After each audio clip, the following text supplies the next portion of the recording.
You're listening to the Whole Church Podcast, a proud member of the Anazal Podcast Network. Our efforts to educate and unite the church are made possible thanks to our sponsors on Patreon, Captivate, and Apple Podcast.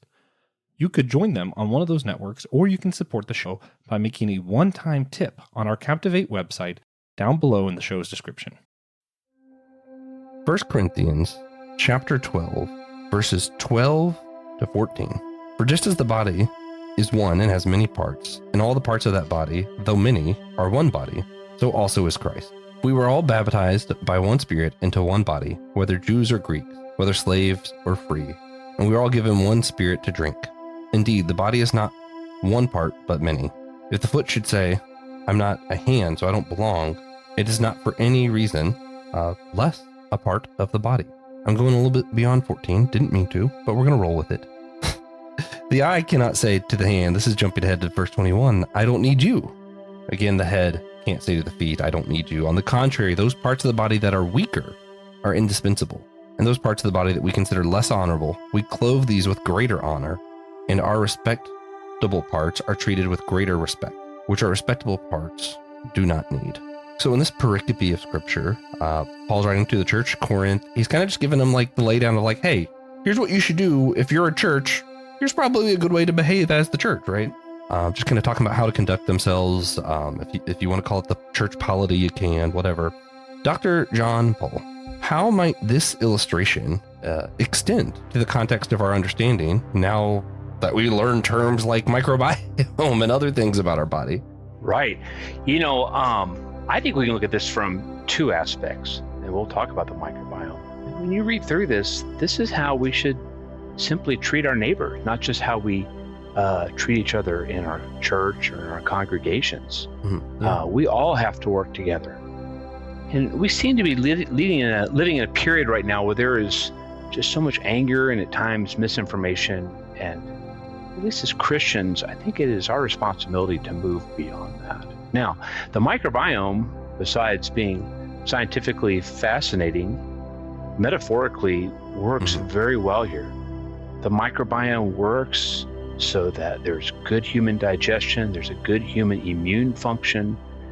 The microbiome, when it works best, is evened out and interacts well within itself and with the host of the human body. And I think we can learn a lot when we think about the microbiome, about how we should act as humans to each other. Mm-hmm. Yeah, for sure.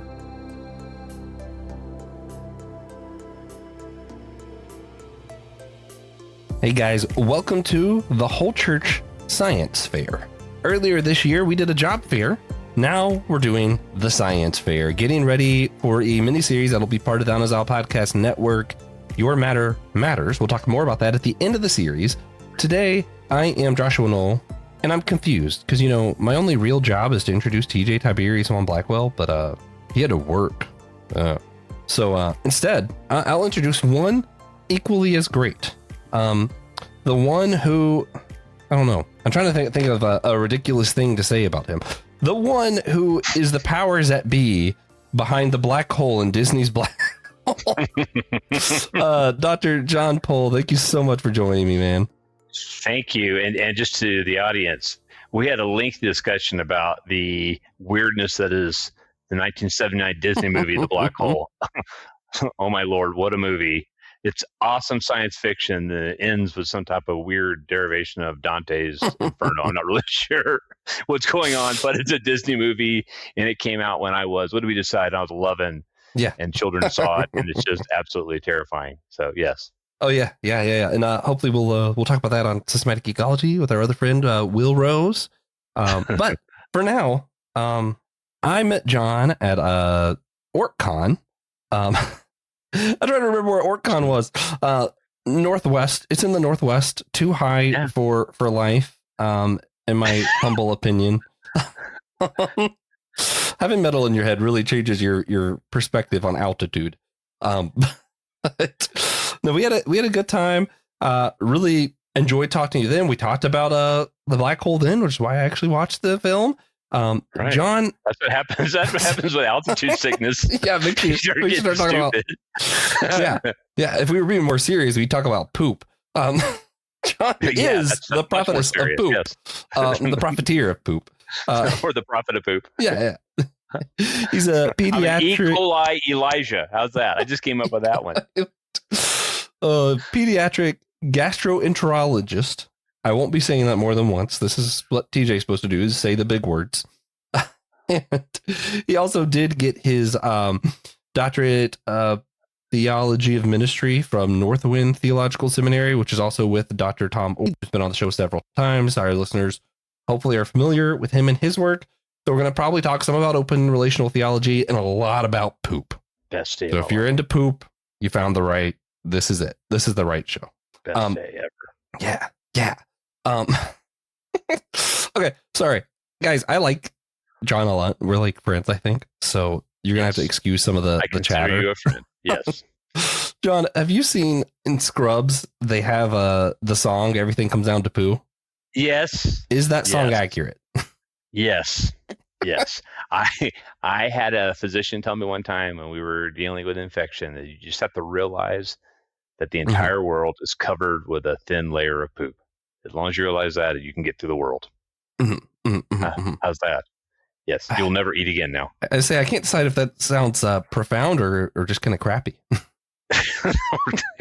Try to keep it PG for our his theology is very profound crap. It is such profound crap. Oh, that's a good title for the episode. Some profound crap. Okay. The TJ parts. Guys, get a shirt from our store. It's comfy and it makes TJ happy. That's the TJ part today. That's all we're doing. Well, actually, check out the Noel Podcast Network. There's other shows over there. I'm on a few, so I do like when people do that. It's cool. Okay, on to what I think is the important part. Silliness. Because you can't have division when you're being as silly as I like to be. So, Dr. John Pohl, the poop profiteer, the E. coli Elijah.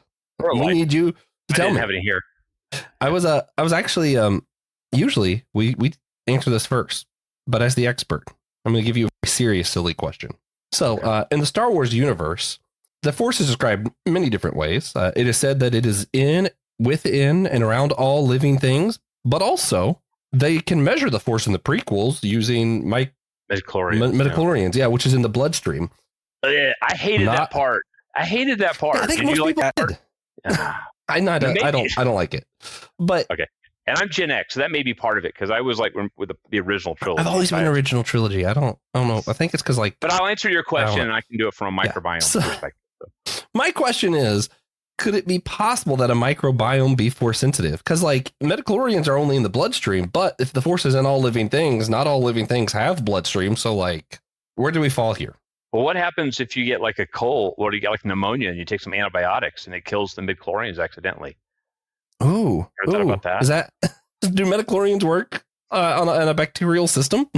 Yeah, they're considered. Aren't they considered a type of bacteria in the Star Wars universe? Right. I was this better always confused by that because okay, it's been a while since I've seen episode 1, but like remember he kind of puts that thing up to the arm and you can see the bacteria. Don't you remember that? And like, that's right. You do see it. It definitely. So here I'm looking on a Medium article that they're considered a symbiont that live inside all human cells. So that makes no. Okay, I'm getting my. Yeah, this is so weird. Intracellular symbionts of ticks, but also they were named after the actual midichlorians, which is a type of bacteria. Mitochondria? Let me look here. Yeah, named after mitochondria. Does it say mitochondria? Is that what they're named after? It says midichlloria. So I guess midichlorians. Huh. They live inside of the mitochondria of tick cells. Oh, interesting. Now, what's really interesting is, all right, here we go. Then, and the silly music really helps. You realize that like mitochondria, which are all in what you call eukaryote cells, like all animals, all mammals, birds, things like that. Those mitochondria, the power points of the or the power packets of the cell are ancient bacteria that got enveloped into cells billions of years ago. So it's a symbiont. I mean, the mitochondria in a human has a completely different DNA than human cells, which is just fascinating. Weird. How's that? Yeah, that's strange. So how do I connect this to poop? Is Yoda's poop force sensitive? So, well, there is a. I can't believe we're doing this. There is a medical term called explosive diarrhea. So okay. That's the medical term. That's an actual medical term when you're really going, when you're really having to go. So maybe that's like a force. Like force a force punch. push. Yeah, force push. All right, perfect. I think that was the perfect silly question answer. I got so worried because I listened to your show for a while, and you always do like a lot of millennial type stuff or Gen Z stuff. And I'm like, I'm not going to know the answers, but of course it goes down to poop. So yeah, when my children listen to this, they're going to be like, what is wrong with Dad? We have to. So one thing we have found, always helps with church unity is to kind of hear one another's story, specifically in the science sphere. It can be a little interesting because people's story with their faith and people's story with the sciences are sometimes differently. Unfortunately, a lot of people in some types of Christian circles grew up learning that a lot of science is just wrong and anti-God. And then some of them is like, oh, science is good, but only if it says this. And some grew up more favoring science and kind of taught that like the church doesn't like science. And then some people are grown up really healthy relationship with both. And those people, I feel like, are the lucky ones.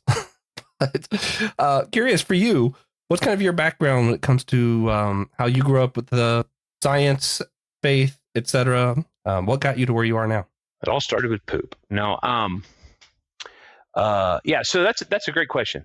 My parents were very middle of the road Christians. We didn't have any things that we might consider some of the extreme versions that you sometimes have in your podcasts. I grew up Lutheran. My parents were religious people. I went to public schools, things like that. Was allowed to listen to rock music. My parents were both my parents were both university professors, which I think actually really influenced me quite a bit. They were not in science at all. One was in military history and one was in English. But the whole idea of searching for knowledge was kind of a big deal in my house growing up. Does that make sense? And so as I went into college, even before college, I might read some book about some scientific thing from the public library, but I also was really into literature and things like that. Mm-hmm. And I think that's kind of been my whole life, is that I enjoy medical science, but I really enjoy the more subjective parts of our brain, novels, poetry, and especially probably starting in my late 20s when I had more time to think about things, theology. So as I traveled around, and I've talked about this before, it took me a while to find a church home for a lot of different reasons. A lot of it may have been just searching. Some of it could have been immaturity or maturity. It's hard to tell. So I kind of went through the atheist period for a while in my early 20s. Probably more agnostic, but I probably told people I was a atheist, but looking back, I probably was more agnostic. Got married. Long story that's beyond this podcast, but I ended up being an evangelical for a while. And what I found in that setting was it really depended on your pastor. I had one evangelical pastor who was wonderful about conciliating science and religion, who I consider somewhat of a role model. I also had a Lutheran ministry who was that way as well. And I've always been attracted to those kind of people. And then in the very early aughts, I got pulled in as part of the evangelical movement into the emergent church.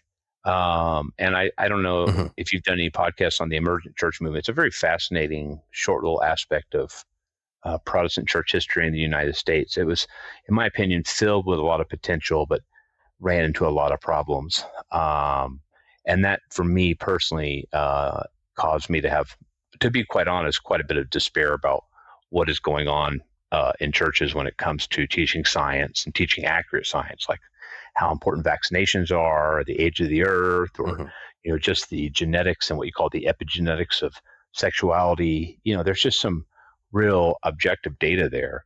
And so, long story short, I went through kind of a period of mourning there, and then came up. Now I'm a member of a Presbyterian USA church. If you ask me what I am, I tell people I'm a Christian. I don't necessarily say I belong to a particular denomination. I like the Presbyterian USA Church, and I joined just so I can help them with some of their committees and things like that. So, but that's kind of my story. So I've had probably almost 30-year history of an interest between science and religion. Where are the points where they come together? Where are the points that they're separate, which is completely fine. But then importantly, what can I do to help religious groups understand the importance of science? And I think we're going through a period in our world right now where this is more important than ever. So kind of a long story. Yeah. No, I get it. Side note, a really random pet peeve of mine is just about the Presbyterian churches, specifically Presbyterian Church of America and Presbyterian Church USA. The pet peeve is so simple. It's just, it can be really hard to tell which is which until you attend a service. And like that could be traumatizing. Like you think you're going to a PCUSA and then it's just not. They're God bless PCA. I'm not PCA. Yeah. I'm PCUSA. God bless them. There are brothers and sisters in Christ, but they're different in their outlook. If I had to say something about PCSA, which I have been a member for a while now, when the way we talk to each other in church is so open and accepting about all sorts of theological ideas, I don't know what John Calvin would have thought. Yeah, I have this. They gave me when I joined. They gave me this little book about what's it like to be a Presbyterian. They have a little cartoon of John Calvin, and he's like smiling. Nice. He looks like a little Smurf, smiling, super happy, like I'm 5 point so Smurf, and that part I find really very humorous. But yeah. I belong to a congregation downtown in Salt Lake City. I'm at the University of Utah, and so it's a great congregation. It's very low key about a lot of things, which I need at this point in my life. Yeah. And no pushback from my congregation about what I do. Yeah, and I love the PCUSA. There's actually a couple people in PCA that I'm a huge fan of still. Yeah. Not as many, but yeah, my thing is just more of I think it's a second tier issue, but like a lot of stuff like women preaching, where we stand on like same sex marriage, all this kind of stuff. It can be really jarring if you expect one and get the other. I think probably on both sides. That's probably true. Oh yeah, I would say, and I believe that God is so infinite in love in many ways, and there's different ways to understand God, and I think that's fine. I just wish different Christians would just accept each other in these situations despite our differences, which goes on sometimes, but unfortunately, sometimes it doesn't. Yeah, for sure.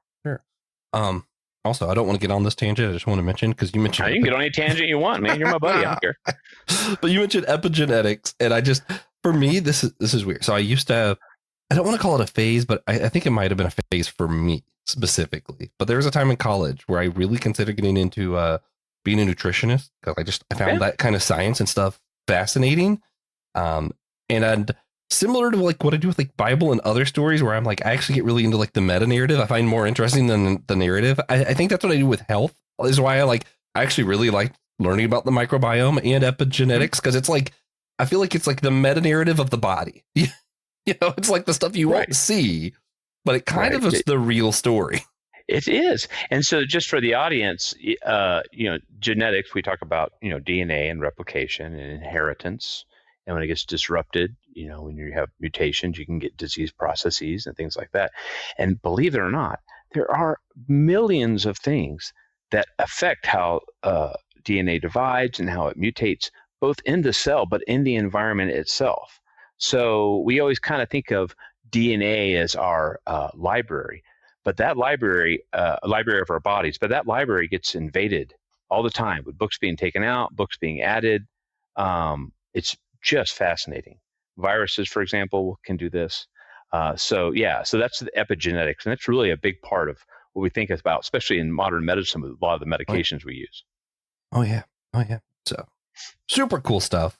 But before we get too far into this, there is something we're doing in this is a shorter series, but all the episodes we're doing for our science fair, we're actually inviting you to the whole church lab. And I have 4 categories of questions. And we're going to take 5 minutes. I'm going to ask you one question from each category until the 5 minutes is up and just see how many we can answer. All right, let's do it, man. And then I have a wild card we'll do at the end of our 5 minutes. Yeah. Okay. Category, I believe that category 1 is the Bible, biblical science. Here we go. When Jesus turned the water into wine, what actually happened on a molecular level? Like, did he just switch the water for the wine? Did the water change? What do you believe happened when Jesus turned the water to wine? I think there becomes a point as a Christian where you have to say, was this a miracle or not? And I actually don't look at that as an allegory. I think it's a miracle, so I can't explain it at all. But I've thought about this before. If there was something natural going on, I've always kind of wondered what the water was in. Was it in a skin or clay? And did Jesus somehow manage to pull out the carbon and potentially the sugars that were present to make some type of wine? But I look at that as a miracle. I can't explain that. Right. How did I do? Did I do okay? I like it. Yeah. Woo! Right. You're getting me nervous. Category 2. Okay. Just religions. Okay. John, if a Muslim call to prayer were broadcast from the International Space Station, how would they know which way to face Mecca? They would look, I think they would look down. But aren't they always isn't that part of the thing in the first place? Okay, so I've never been, I've not been in the space station. Maybe you have, so I don't know. I have no idea. And we talked about the black hole and you started that conversation, so I'm not really sure. So maybe as the Earth is rotating, you would see Saudi Arabia coming and you might look in that direction, right?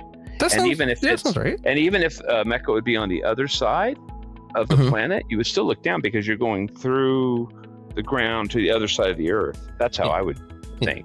Maybe just whatever direction Earth is even. Yeah, it's okay. All right, next up, mythology. John, I need to know, is there anything Icarus could have done that would have kept his wax wings from melting as he got closer to the sun? Bought an airplane ticket. I mean, you're not wrong. All right.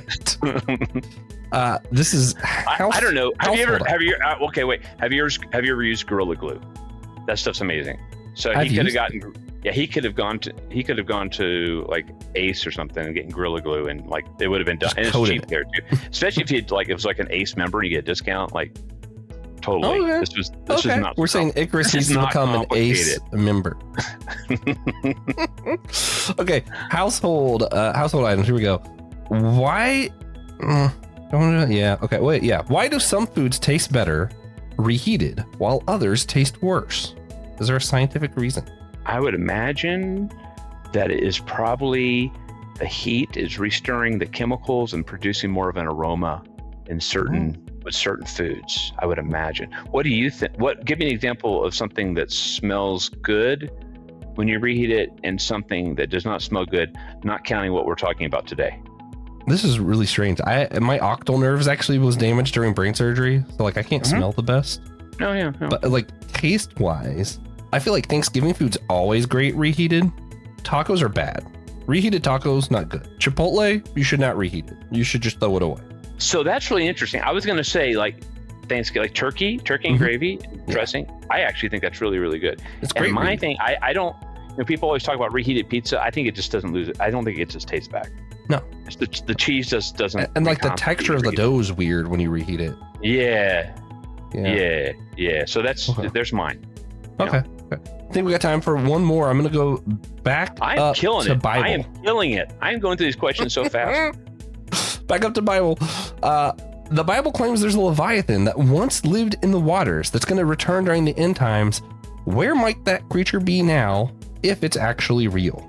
Well, I mean, Leviathan, I think the Israelites probably weren't the biggest fans of the ocean. So I've always kind of figured they were seeing whales. That's kind of always looked at it, and then I've always wondered how much of this, when people were walking around and seeing ancient fossilized dinosaurs or ancient lizards, what they were seeing. So my whole thing, when I think about Leviathan, I just think that the ancient Israelites were either seeing whales in the ocean or they're walking around the desert and seeing bones protruding. So I just have never looked at Leviathan as any more than some type of legend.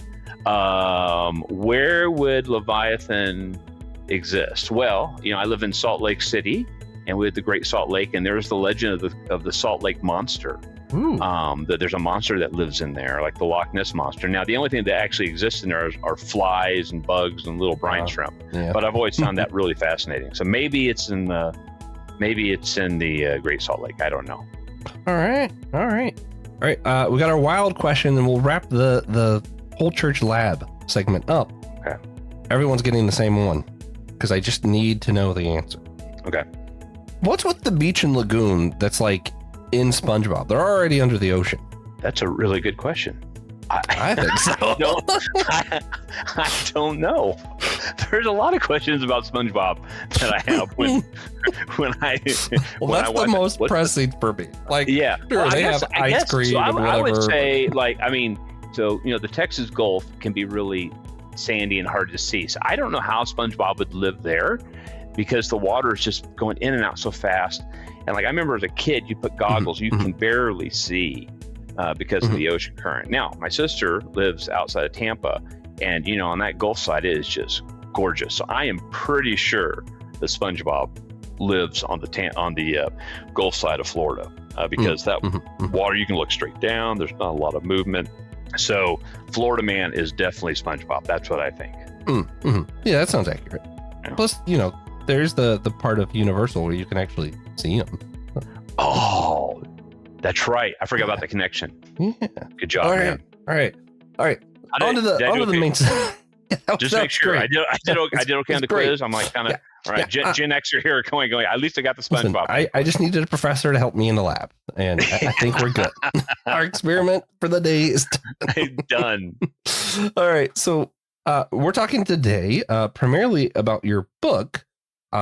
What's funny is I was just going to call it the Microbiome book, and I'm like, I know that's not the name, but I have it right here. So there's a big other stack of books on top of it because I finished it and then started 5 other books, I guess. Okay. A theology of the microbiome, an intersection of divinity and the microbial life within us. All right. We're mostly here to talk about that book. If you want to just call it the Jesus Microbiome book, I think John's fine with that. What? I do talk about Jesus in the book, so that's yeah. I mean, it counts. The Jesus poop book. What? Well, Jesus pooped. That should have been its own verse. That could have been the book title. Yeah. What first inspired this book? Was there like a light bulb moment, like you were just doing your job and you were like, you know what, this is a lot like the church, or did it kind of build? So that is a good question. I think this, there was a little bit of a light bulb. Once when I was going through my training and I was kind of understanding how the microbiome worked, one of my initial impressions of the microbiome, it kind of reminded me of a coral reef and how there's homeostasis for a coral reef to be healthy. And you think about all the different species and the coral reef is not just fish, but fish and crabs and shrimp and whales and sharks. And I started thinking about, the microbiome has bacteria and archaebacteria and viruses and fungi all working together. So I thought I remember that was something I thought about, like, wow, there's some type of homeostasis there.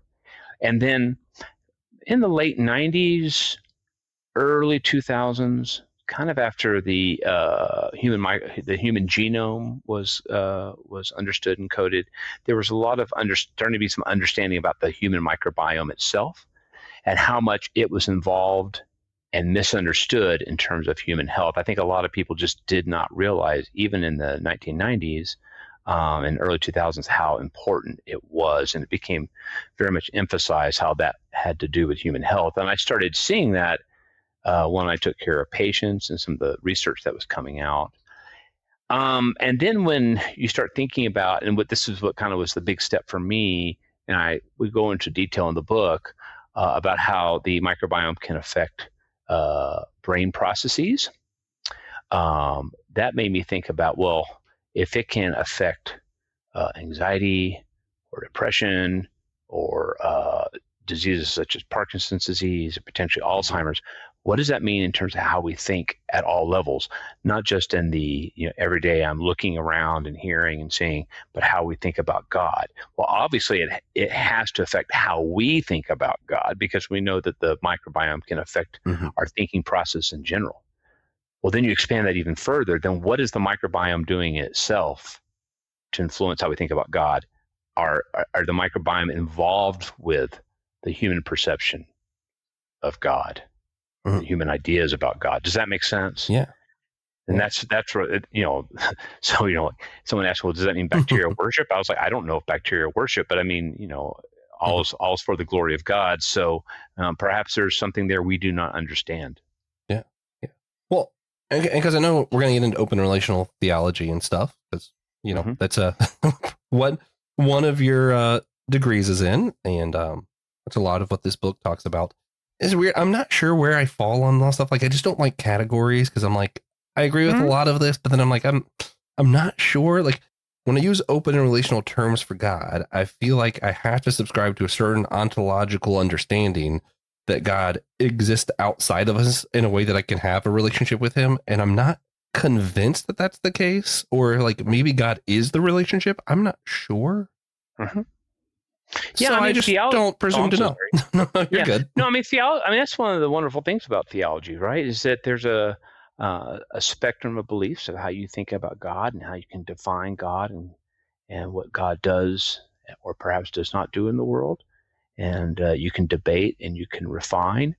I think as a Christian, I think theology is done well when the end product, as you move forward through time, is treating your fellow human and other creatures better over time, not just individually, but as a whole human species.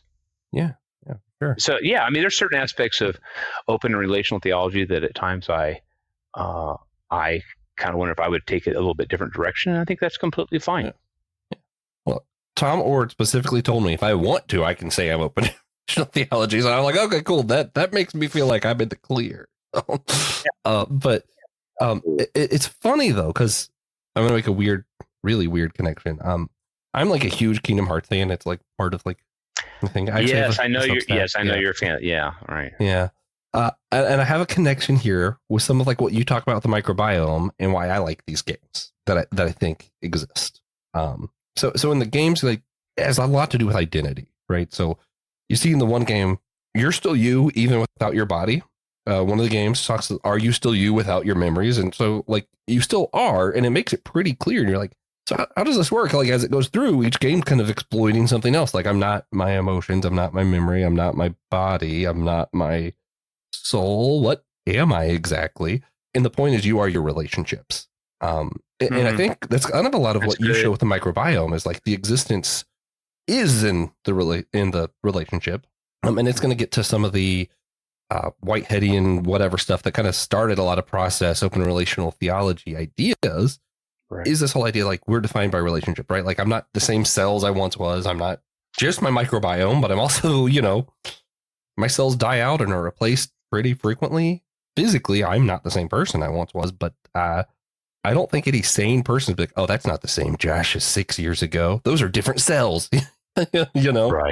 Right. Yeah. I mean, I think that is a very profound statement you're making. And it does make you wonder how much of you from materially are kind of like a Perseus ship, where things are just getting rebuilt over time and your microbiome changing over time. You think you have this same little group of bacteria that sit in your intestinal tract and helping you with absorption, helping you digest food, preventing infection, working with your immune system. And there's some degree of it that stays stable, but you're so affected by, the external environment, what type of sun you're getting, your altitude, your sleep cycle, medications you take, everything like that. And I think you're exactly right. And I think the way I have used my theology degree for me personally is to emphasize relationships. I mean, love God, love neighbor. I live in a neighborhood where I have absolutely wonderful neighbors. Jesus isn't talking about the neighbors on my street. Jesus is talking about the neighbors in my surrounding community, in my city, and throughout the world. Those should be my neighbors, and I should treat them and love them just as I say I love God. But I think loving neighbor can be extended to other organisms as well. I feel very strongly about that. How you treat the environment, how you treat other animals, and things like that. Does that make sense? Yeah. I mean, it's the new Superman movie when he stops and saves the squirrel. I think it makes sense. Oh yeah, yeah, exactly. Yeah. So I do want to ask you though, especially since we're trying to do like the faith and science bit in this series. Your book does engage both some medical science, some stuff that maybe not everybody learned in elementary school. I feel like some new stuff for people probably, some different theology ideas. Were there places in your book where you found that these two disciplines kind of resisted each other, and how did you navigate that if there were? Yeah. So as you read through the book, I do have a chapter that I really enjoy. Well, I enjoyed writing every chapter, but I have felt a little different about every chapter. One chapter I really enjoyed writing was how the microbiome came to be in creatures, not just in humans, but all the way back to very, very ancient times, Precambrian life, how some of the ideas about that. I really enjoyed that. So I think that's a very helpful thing to understand when we talk about the microbiome. Where did it even come from? And one problem with the microbiome in modern health is that there is so much misinformation and false advertising in terms of the microbiome can cure this, the microbiome can cure that. You need to fix the microbiome this way, fix the microbiome that. There's a lot we still don't know. I would kind of compare it to we have gone to the moon with humans, but we haven't even left our own solar system with humans. So there's a lot we don't know. So that long chapter I had about microbiome and human health, I really wanted to be very clear to the reader about what we do know, what potentially can work and what potentially cannot work. The science is really interesting, and the number of articles coming out every month on ways the microbiome manipulates us and how we should manipulate it is just immense. But I tried to summarize that to some degree. Yeah, I know. I talk about my nutrition kick that I had when I was in college. I wanted to kind of thinking about going that route, and I remember there for a time it felt like every book that I picked up was like, here's something new the microbiome could heal. And like at some point I remember thinking maybe this one's a stretch. There was a few that I'm like, what? It's going to cure cancer. And I'm like, I feel like we might have gone a little too far. Yeah. I mean, there is in the book I talk about, there may be a relationship between the microbiome, an unhealthy, unregulated microbiome and colon cancer. If you're not taking very good care of yourself, eating poorly, not exercising, things like that. I mean, what I tell people simplistically, but I think it makes a lot of sense. If you want to have a healthy microbiome, eat a balanced diet, don't eat ultra processed food, exercise, not, being a marathon runner, but, just be able to walk 20 minutes 3 to 4 times a day. That's been shown to improve the microbiome. Do not drink excessive alcohol and don't smoke. And you're probably going to have a very healthy microbiome. And that's going to prevent potentially some long-term health issues like the development of adult type diabetes, potentially hypertension, things like that. So there's some aspects, just living healthy. I always like to say, eat less, exercise more. I mean, that's kind of what it comes down to a lot of times. And of course, physicians can help you that. But like you talked about, dietitians, a good dietitian can be wonderful in that regard. Yeah. But like when it comes to like colon cancer, more preventative than curing, I guess. Yeah. That makes sense. Not cure. I mean, there's been some work looking at microbiome changes and trying to cure or alleviate the symptoms of some inflammatory conditions in the intestinal tract, such as Crohn's disease. And the results are so mixed. There appears to maybe be some short-term benefits, but the long-term benefits are very, very unclear. So you might feel better immediately, but probably long-term, it's really not known. And so that's why, there's medicines and things like that. So if you had to list like a top 3 most common things that improving your microbiome would help health-wise, or like maybe a top 3 misconceptions, what would those be? If you just, of like what you hear the most. The benefits I would say would be prevention of the so-called metabolic syndrome, type 2 diabetes, high cholesterol, high blood pressure, just eating right. Your microbiome will release various chemicals to kind of and enzymes to help improve your body and prevent those things from happening. So that's a big thing there. I do think there's some interesting data on just eating well and long-term issues with obesity, and even in that aspect, once you get obesity, you can get some of the complications leading to dementia. So that is those are some, I think it does help. I mean, I think it prevents some of the diseases that kill many Americans every year. Now, you want me to talk about the things that are incorrect?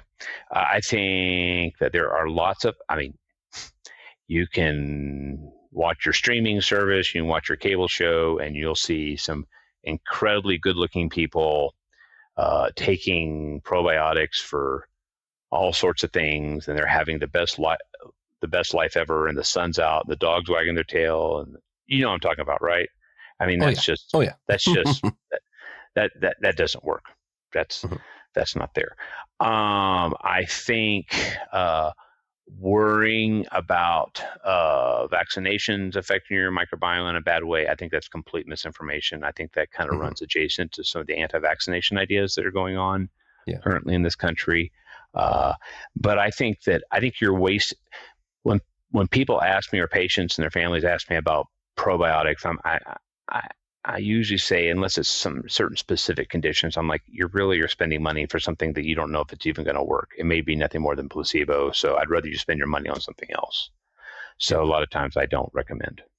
Yeah. So I remember at some point hearing you should take prebiotics regularly.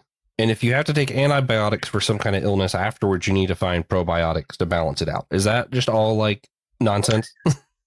So prebiotics. So there's three things. There are prebiotics, probiotics, and symbiotics.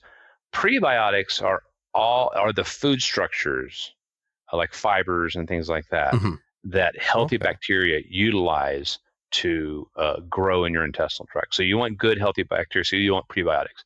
Well, you know what are good prebiotics? I'll tell you some good prebiotics. Fruits and vegetables. That's great. Fiber, I can do that. Just taking fiber, is really, so you can buy all that, but you can also just eat healthy. Blueberries. Yeah, things like that. Yeah, and especially with fiber is really helpful. So that would be great. Probiotics are just the healthy bacteria, right?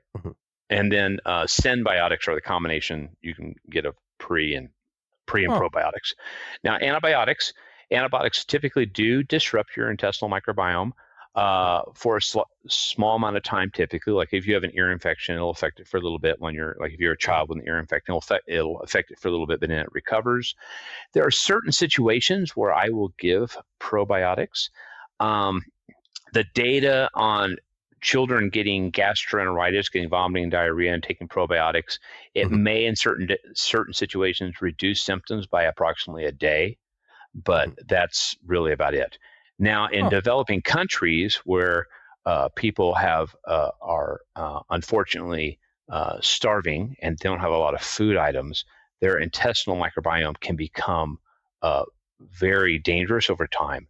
And these are people who can get quite sick because they really just don't have enough food, and you start developing dangerous bacteria in the intestinal tract. And in those situations, there are certain like formulas you'll give to starving children, such as parts of Africa, where they have some pre and probiotics in there to prevent you from getting super sick. Does that make sense? So, and then I will use probiotics in certain types of gastrointestinal infections sometimes, but it's pretty rare that I recommend it.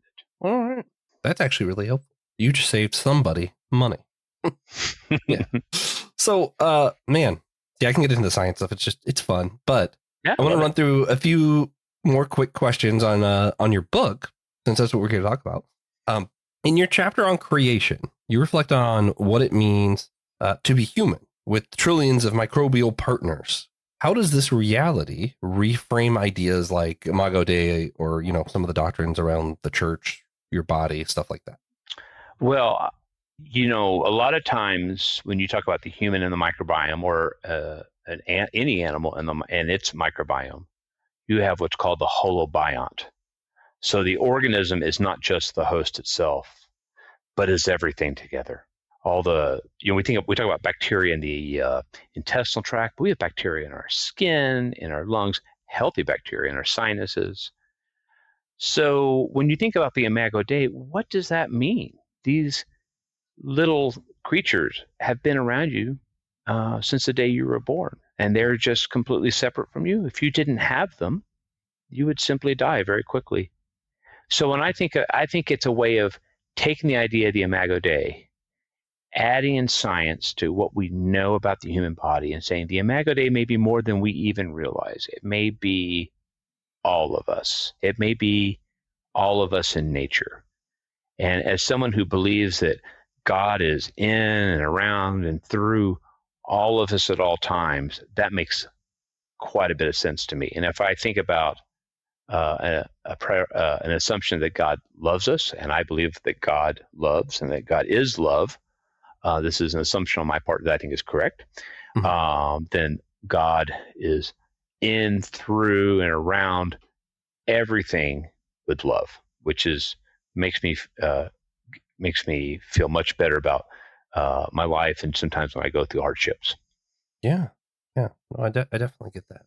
Yeah. How God is with us all the time. Mm-hmm. The Holy Spirit is within me. I mean, what does that mean? Yeah. Right. Also, a little bit goes back to the Force question, except I don't think we can measure God in midichlorians, probably. You cannot measure God in midichlorians. Yeah. Yes. And don't give Jedis antibiotics for a prior just conversation. Yeah. All right. So, man. Yeah. So along those lines, you write about how the microbial interdependence that we were just talking about kind of pushes us away from this idea of individualism. Right. Kind of humbles us. Right. Do you see that resonating with kind of how Scripture talks of community, you think? Or? Oh, I think so. I think what you were talking about in 1 Corinthians earlier today is somewhat of a good metaphor of what we talked about. So let's talk about the science. Your microbiome is going to closely match your wife's microbiome because you guys are around each other, share, touch, breathe on each other. As you get further away from your neighbors, there's less identity in the microbiome, but there's a core microbiome that exists probably in every human, the very basic core that we all share. Now, what does that mean? I mean, scientifically, it means we all share something, but what does that mean from a subjective standpoint, from a theological standpoint? I think we can use that as a metaphor of we all share our humanity together. If we share our humanity together, we should just love each other, which I know listeners are probably rolling their eyes going, yeah, sure, love each other. There's a lot of terrible things going on in the world. Well, I think that God, this is part of the open relational theology thing. I think God lures for us, desires for us to love the other. But God also, as part of open and relational theology, God does not force. And I do not believe God forces at all. So we have to make these personal decisions. No different than each individual bacteria in your gut making decision, quote unquote decision, because they don't have a brain, but they can do amazing things without a brain. This is the decision to divide. This is the decision to move over here. This is the decision to share a nutrient with a host here. Does that make sense? Yeah. I'm just going to be weirdly transparent. So when I read your book, I kind of created my own visual for myself to kind of make sense of some of the science because, I'm not the smartest science guy. So I have to develop things. So my ongoing thing, I just want to know if this is a kind of a correct understanding maybe, or if I'm just completely way off. And I don't know. So I was thinking basically all humans have microbiome and it's made up of parts A, B, C, D. But maybe me and my wife, so we have the same font, same, capitalization or whatever, but maybe, the neighbors is pretty close. Maybe he has a different font for one of the letters. Or if I go down to Florida, they're got the same letters, but maybe we're lowercase and they're all caps and we're Times New Roman, but they're, some other weird font, but it's still A, B, C, D. Yeah, I think that's a great, matter of fact, I probably will use that. And I was just trying to help myself. No, that's good. And what's the most common letter in the alphabet is E, right? So whether you are United States or Brazil or New Zealand or Vietnam, we all have the letter E in our microbiome. There's some commonality there. Now, there's other things that change the microbiome based on your diet, your location, your altitude, the temperature around, things like that. But we all have a very basic bacterial structure in terms of some of the basic bacteria that are in there. Yeah, that's excellent. I like what you said. That's really good. Yeah. I don't want to derail us because I don't think we have time. But let me know if we should do this some other time and talk about it. I have all the time in the world, man. So what do you want to do? That's fine. Yeah. But like, I'm curious. Do you think it would be worth talking about at some point? From my understanding, if you go to church together, you're in person together frequently enough, that actually would change your microbiome to be more like one another. Mm-hmm. Mm-hmm. Yeah, I mean, you would think about that aspect. How does that weigh into like debates on like physical church versus online church? You know what I mean? Like, is there actually like a scientific, we actually need to be in person? That's really good. That's really good. Yeah. So that's good job, man. Josh, I didn't mean to. No, that's awesome. So one of the points I make in the book is that for those of us, whether you go to church or temple or mosque or synagogue, whatever you do, you're sharing food with each other. As Christians, we do the Lord's Supper together. So we're touching the same food. We're breathing on each other. We're touching the pew. The other person touches the pew, put our hands in our mouth. So we're all very similar to eating, like eating in a household with your family members. You start sharing that microbiome. Now, as I said, as I talk about in the book, there's some issues with the microbiome and changes potentially affecting some ideas of mental processes. So that does make you wonder what that means, the importance of being together in a church or religious setting.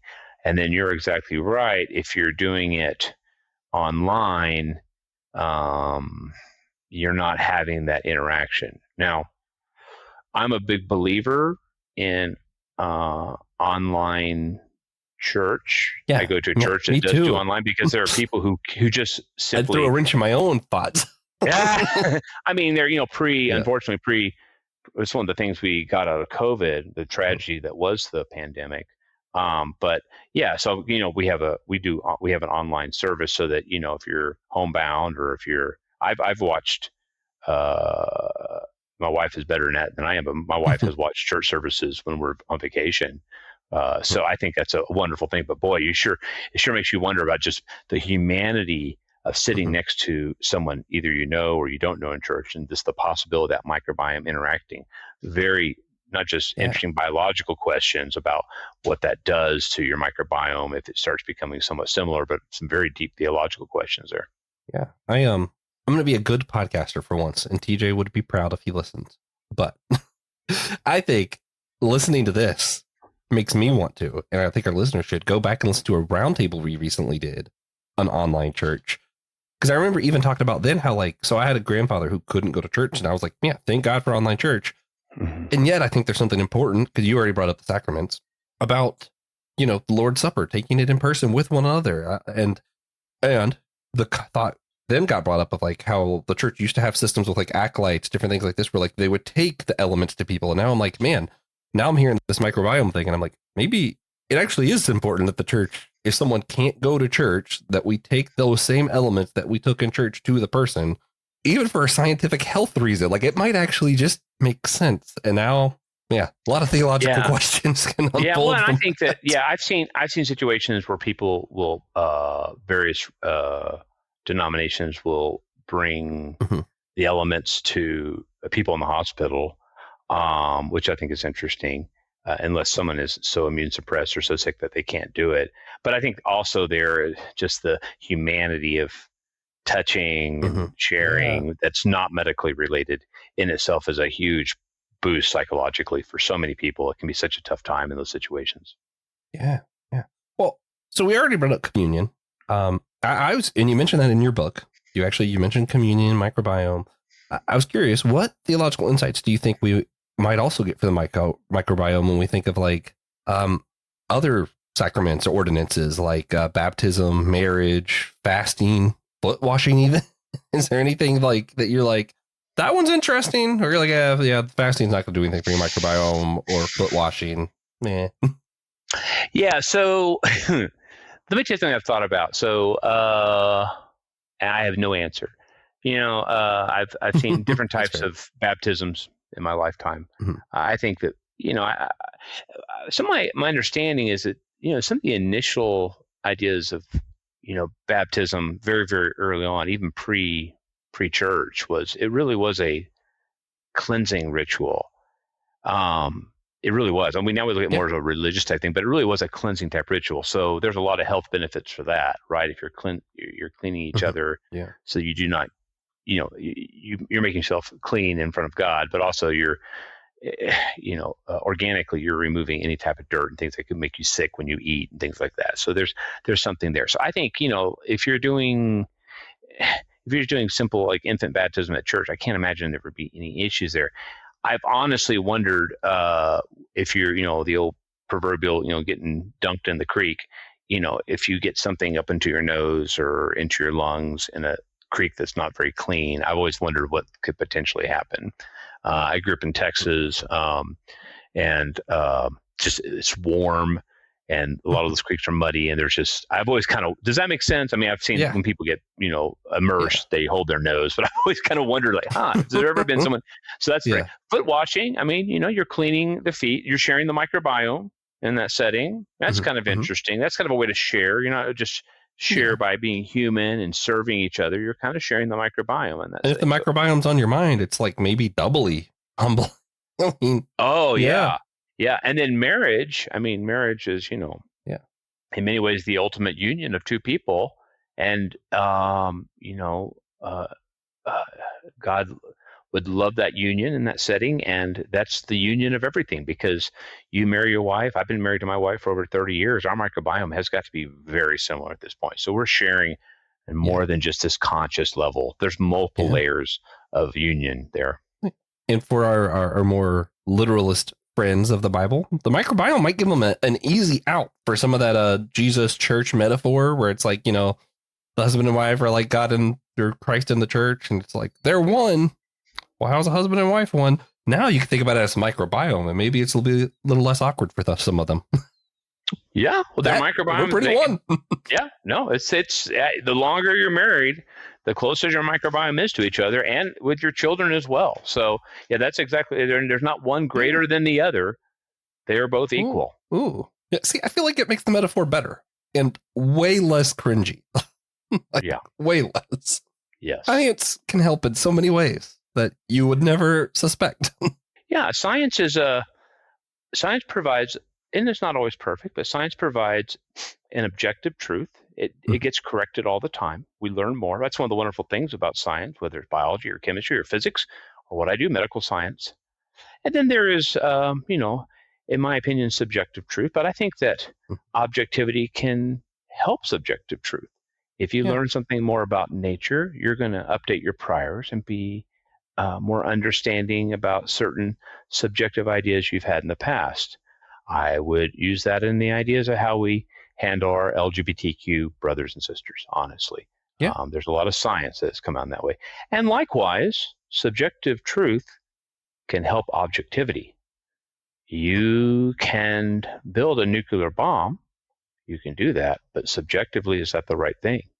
And this is where pastors and theologians and religious leaders of various religions can be very helpful in pointing people to the right direction. And I think that done well, objective truth and subjective truth done well can come together and make the world a better place. Unfortunately, I feel that we're in a period in our planet right now in many countries that's not always the case.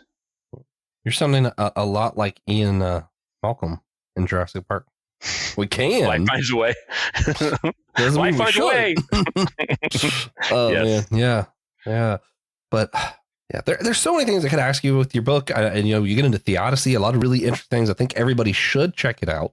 But I actually had 1.5 last real questions, and then I'll make everybody go to the book for the rest. Yeah, sure. So you end your book with a call toward shalom, peace and flourishing at every level of life. What does shalom look like when applied to the microbial world? Shalom is a healthy microbiome. Someday, I think that there will be total shalom in this world. in a way that we don't understand. I think shalom can be transient. We can go through periods of our life as individual humans or in families or in a community where we have complete peace. We know that shalom with a microbiome, in other words, a very well-regulated, healthy microbiome, is a happy microbiome. How is it happy? It prevents you from having health consequences and things like that. Bad health consequences, I should say. So that's where I think it's very healthy, or healthy as a reference, I should say, for how we as humans work. So I do think that if we know a health, I'm trying to see how the best way to say this, we have a healthy microbiome.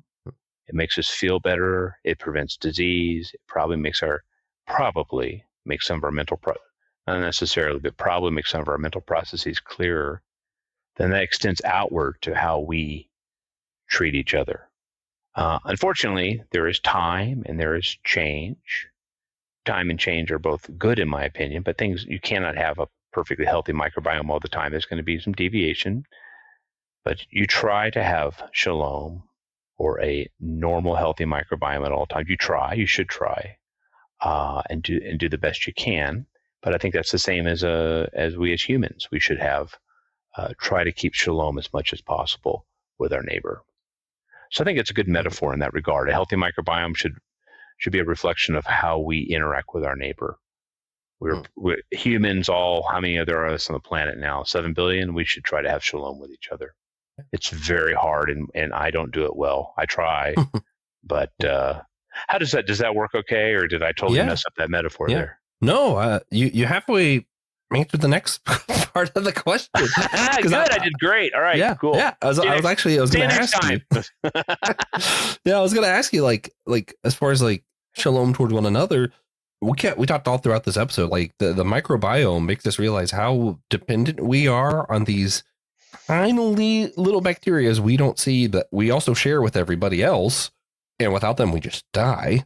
How does the humility that comes with understanding this microbiome and our dependence on it, like how might that influence our ability to have unity, not just with the church, but like with everybody? Once we see that, is that a humbling thing, or is that I think it's definitely humbling. It is fascinating to consider, and I talk about this in the book, how microbiome changes have been proven and sometimes are hypothesized with fairly strong evidence to really affect our how we think, how we look at the world. And that's very humbling, because you can think, I am in charge. I'm going to go through this day and I know exactly what I'm doing. But when you realize that the microbiome can affect how you're thinking for that day, it helps you realize that you really are not in charge. You're one of a multitude of entities, of organisms.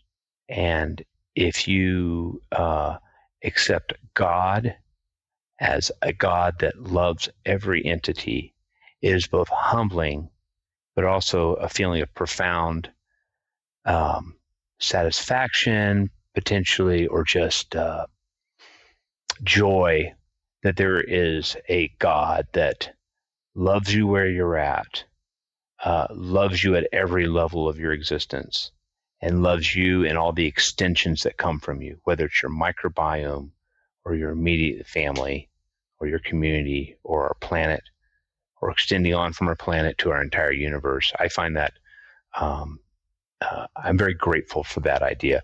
Do I hold it all the time? No, I get just as angry and stupid as every human that's ever existed. But in my better moments, that's where I find myself.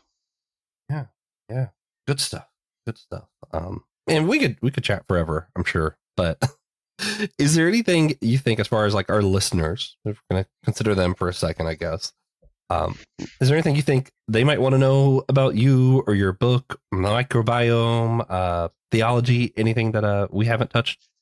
Sure. I'll say a few things. I'm a physician, and I'm a physician for children at the University of Utah. I'm a pediatric gastroenterologist. So I take care of, you may think it's all vomit and poop, and a lot of it is vomit and poop, and that makes people laugh. It makes me laugh. But I take care of a lot of children with very severe health conditions, liver transplants, Crohn's disease, gastrointestinal complications of bone marrow transplants.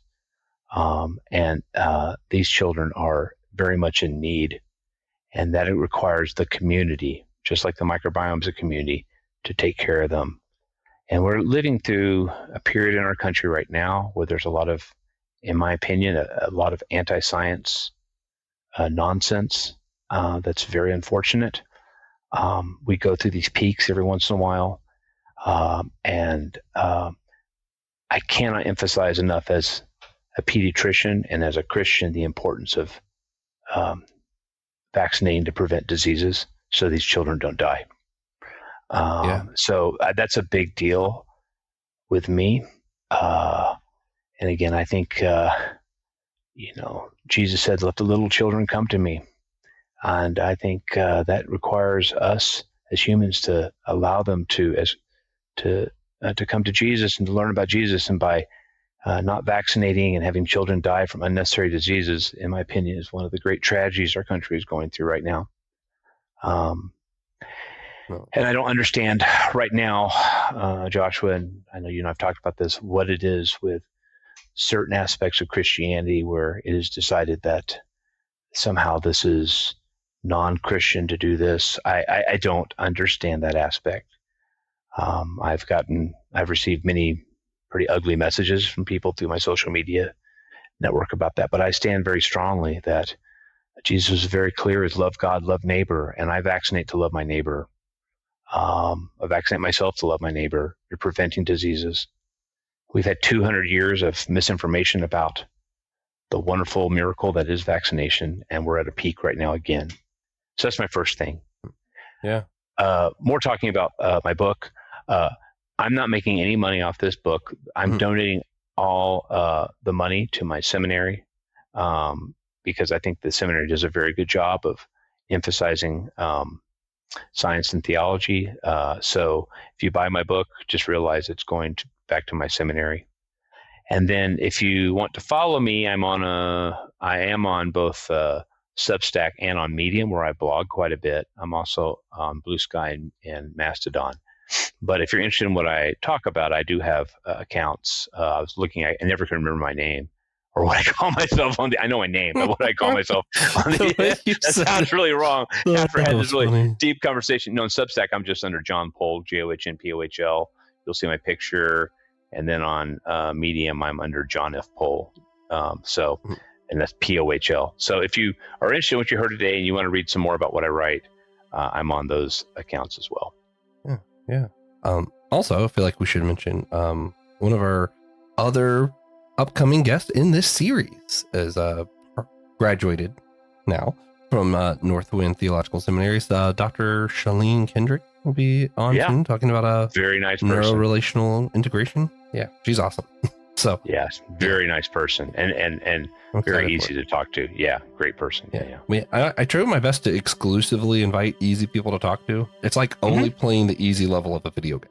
It's great. Yeah. Yeah, it's fun. I mean, I don't know. I mean, it's one of those things. I look when I do these podcasts. If it's someone I know, it's like talking to a friend when we're friends. But I mean, it's just easy to talk. So this has been really enjoyable. I appreciate it. Yeah, it's great.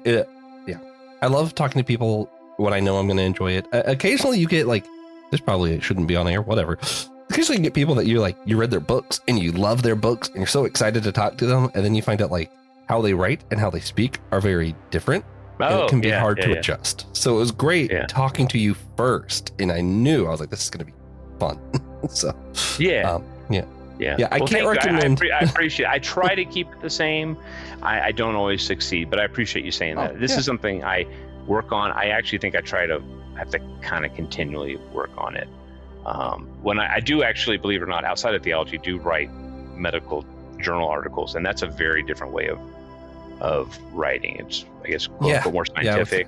So that's very different. But when when I do medical lectures, they can be a little bit more scientific. I try to keep them a little bit more personal because I think people get really bored hearing a monotone voice. But I love doing these things because theology there's so much subjectivity involved. It's really fun to talk about, to express your emotions and your feelings. And anyway, you guys, your podcast is just really great.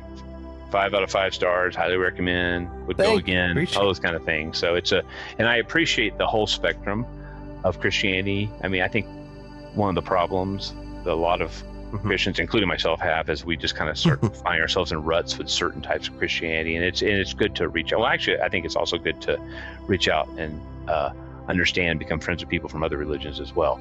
But at least in the world of Christianity, I just really appreciate how you guys are just very open-minded about what people talk about. So, blessings for you guys. It's great. I really appreciate it. And it's been a journey. I love doing it. I think when we first started off, the people who I find easiest to talk to now would have been the most challenging for me to speak to, and vice versa. I've gone a long way since we started. So I'm thankful for all the people I've met, including yourself and Dr. Ord and everybody. Right. I will go ahead and remind everybody, the book is A Theology of the Microbiome, an intersection of divinity in the microbial life within us. If you Google Jesus Poops, you might not find the book, so try to use the title. You should, but you're not going to find it. The other recommendations were I think berries and vegetables. So try those two. Maybe don't necessarily buy probiotics. Buy my book.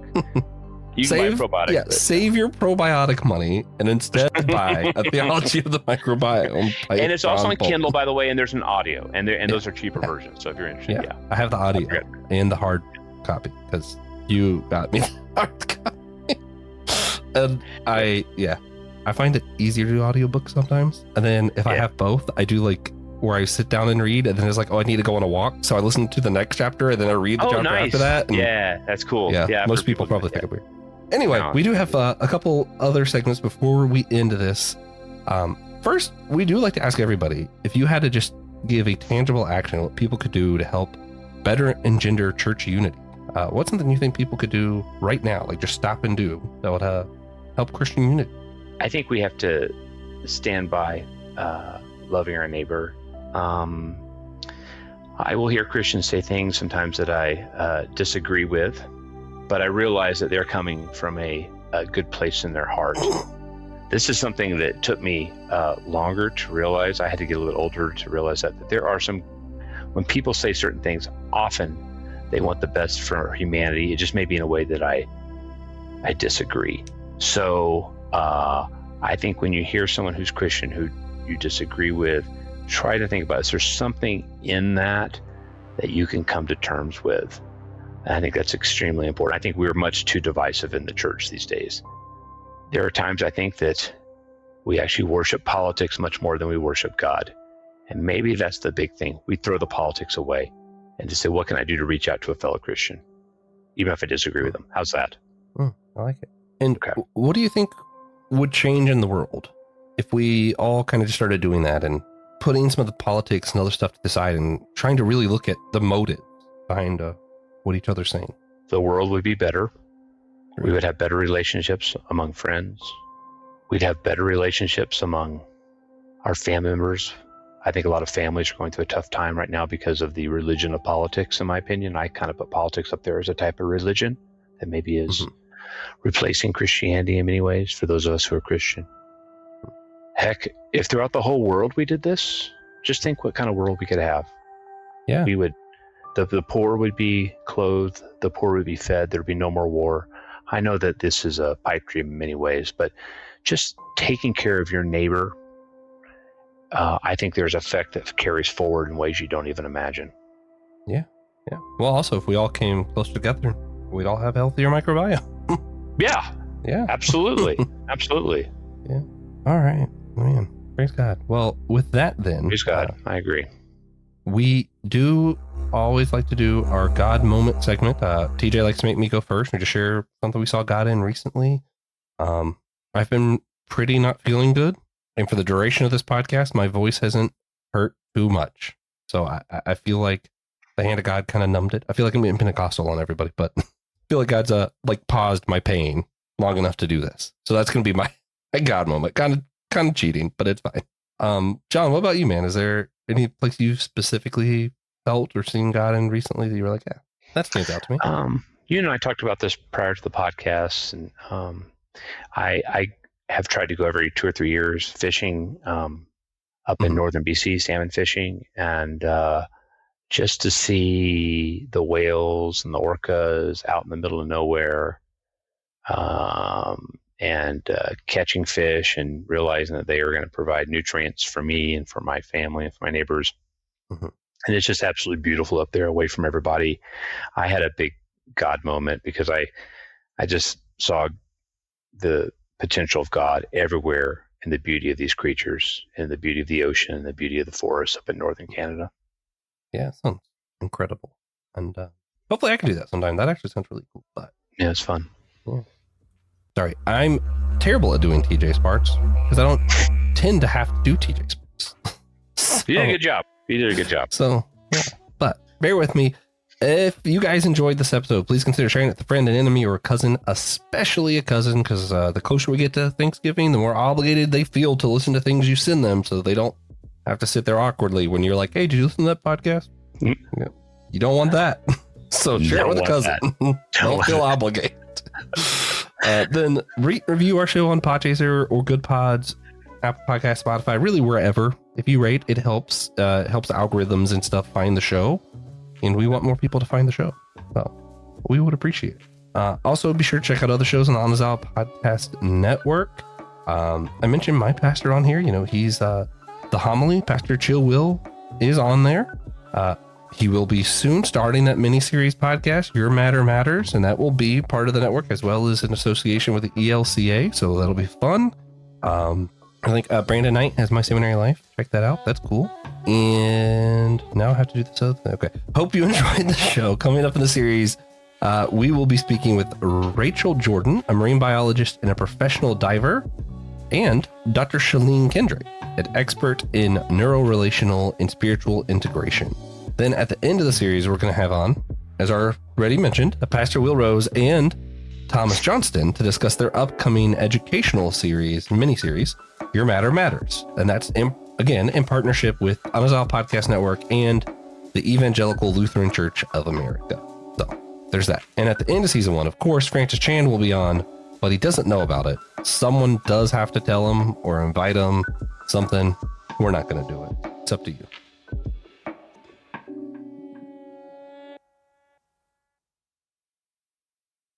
Thank you for listening to the Whole Church Podcast. We hope you enjoyed the show. Remember, you can always sponsor our efforts to educate and unite the church on Captivate, Patreon, or Apple Podcast.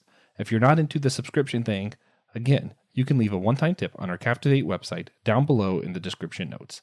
Thank you again, and please come back next week.